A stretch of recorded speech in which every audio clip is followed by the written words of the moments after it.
So the very first thing I want to discuss with Dr. Song before we really get into how mindfulness can help us become better leaders, I want Dr. Song just to briefly explain what we mean by mindfulness, because I think some of you already heard about mindfulness, but still not clear about what mindfulness is. And we all have our own definition, I'm sure, of or perception of Mhm. mindfulness.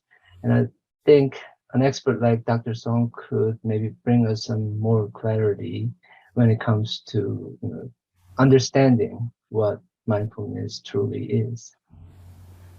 Yeah, thank you for that.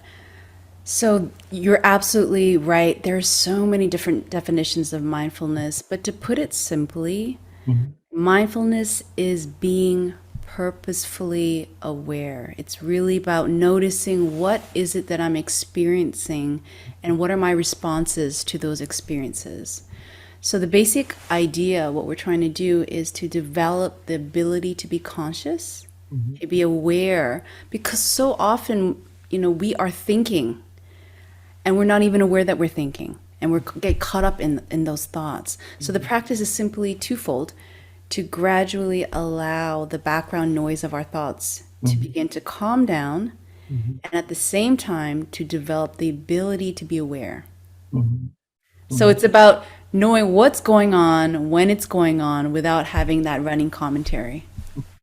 And I think that awareness is helpful, not just for developing your leadership skills further, but also at the same time, because it's so much about situation awareness and knowing about what's happening at that moment, it's also very helpful with being able to focus, because these days we have so many distractions around us. And I know I sometimes become a vegetable very quickly when I come home, and without thinking too much, I turn the TV on, and Yeah.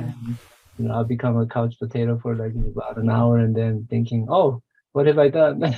So Yeah, and especially in this digital age, yeah. if you just even think historically, Mhm. we live in an advanced scientific civilization Mhm. where there is so much that is being brought into our six sense organs, Yeah. right? And so I think it's actually inevitable that we become distracted, and not just even the young generation. I think the adults too. When we talk about, digital devices, Mhm. there's it's a distraction, social media. So how do we live in this contemporary society, Mhm. not pushing those away, but Mhm. living with it moment to moment with mindfulness? So that's Yeah. what we're going to be talking about. Yeah, yeah. And to me, just because of all these practical needs I have, mindfulness is more about, first of all, just like what I said earlier, being able to focus because I need it. Whenever I'm, for example, giving a speech, I want to be in that moment. I want to be remembering what I was going to say. So Yeah. being able to focus, I think, is really critical.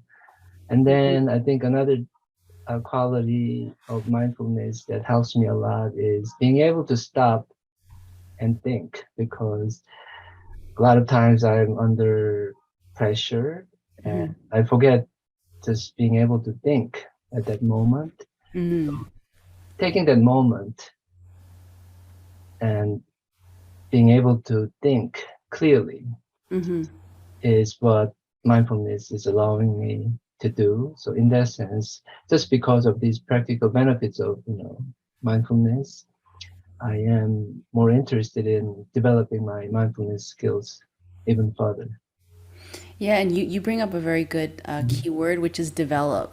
And Mhm. so, what I usually say in my talks that I Mhm. give to students is that this is a very a practice that requires patience, Mhm.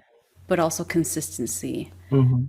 And if you can incorporate it eventually as a daily practice, that's even better Mhm. because it's like a muscle, right? Oh We yeah, yeah, make yeah. it So strengthen. Yeah. it's like playing the piano, and if you Right. play the piano for like a month, then you get rusty. It doesn't matter where you're really talented or whether you're just beginning to learn how to play the piano. And I think it's very similar to that, although I'm not the expert to say something like that, Mm. but I can definitely relate to that.